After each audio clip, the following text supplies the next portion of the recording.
भारतीय महिला क्रिकेट संघाने 2025च्या महिला वनडे विश्वचषकात इतिहास घडवला। नवी मुंबईच्या डी.वाय. पाटील स्टेडियमवर झालेल्या रोमांचक अंतिम सामन्यात हरमनप्रीत कौरच्या नेतृत्वाखाली टीम इंडियाने दक्षिण आफ्रिकेला तब्बल 53 धावांनी पराभूत करत पहिल्यांदाच विश्वविजेतेपद पटकावले।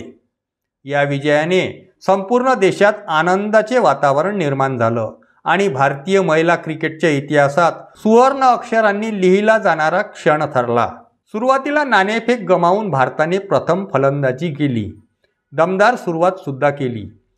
स्मृती मंधाना 45 आणि शेफाली वर्मा 87 यांनी पहिल्या विकेटसाठी 102 धावांची भागीदारी करत भक्कम पाया रचला। शेफालीने केवळ 78 चेंडूंमध्ये 7 चौकार आणि 2 षटकारांसह 87 धावा करून पुनरागमनाची झलक दाखवली।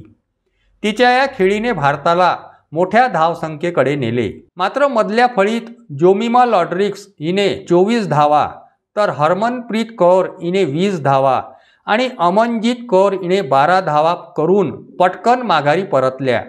भारताचा वेग थोडा मंदावला होता। अखेरीस रिचा घोषने 34 धावा आणि दीप्ती शर्माने 58 धावा करत खेळाला मजबूती दिली। भारताने निर्धारित केलेल्या 50 षटकात 7 गडी गमावून 298 धावा केल्या आणि महिला वर्ल्ड कप अंतिम फेरीत भारताची सर्वोच्च धावसंख्या सुद्धा ठरली। 299 धावांच्या आव्हानाचा पाठलाग करताना दक्षिण आफ्रिकेची सुरुवात ठीकठाक झाली। कर्णधार लॉरा ओल्वार्टने एकाकी झुंज देत 100 धावाची शानदार खेळी साकारली, परंतु इतर फलंदाजांकडून तिला पुरेशी साथ मिळाली नाही। अमनजीत कौर हिने अचूक थ्रोने ताजमीन ब्रिट्सला रनआउट केले, तर शेफाली वर्माने 2 महत्त्वाच्या विकेट घेतल्या, तर दीप्ती शर्माने या सामन्यात जबरदस्त कामगिरी करत 10 षटकात फक्त 42 धावात 5 विकेट घेतल्या आणि 1 रनआउट सुद्धा केला। तिच्या या सर्वांगीण कामगिरीमुळे दक्षिण आफ्रिकेचा डाव 46.3 षटकात 246 धावांवर संपुष्टात आला आणि भारतीय महिला संघाने विश्वकपात विजय मिळवला। आणि या विजयात Deepti Sharma player of the man of the match ठरली, तर शेफाली वर्मा तिच्या तडाखेबाज फलंदाजीमुळे प्लेयर ऑफ द फायनल बनून गौरवण्यात आले। संपूर्ण स्पर्धेत सातत्यपूर्ण कामगिरी करणाऱ्या स्मृती मंधानाला प्लेयर ऑफ द टूर्नामेंट पुरस्कार मिळाला।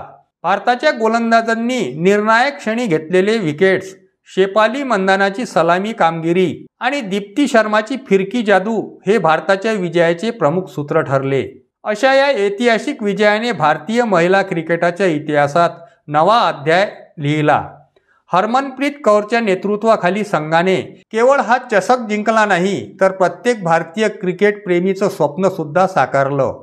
भारताने याआधी अनेकदा विश्वचषकाच्या उपांत्य किंवा अंतिम फेरीपर्यंतच मजल मारली होती, परंतु आजचा दिवस कायमस्वरूपी सुवर्ण अक्षरांनी कोरला गेला। तर मित्रांनो, या मॅचबद्दल तुमचे काय मत आहे कॉमेंट करून जरूर कळवा आणि आमच्या चॅनलला लाईक करा, सबस्क्राईब करायला विसरू नका। नमस्कार।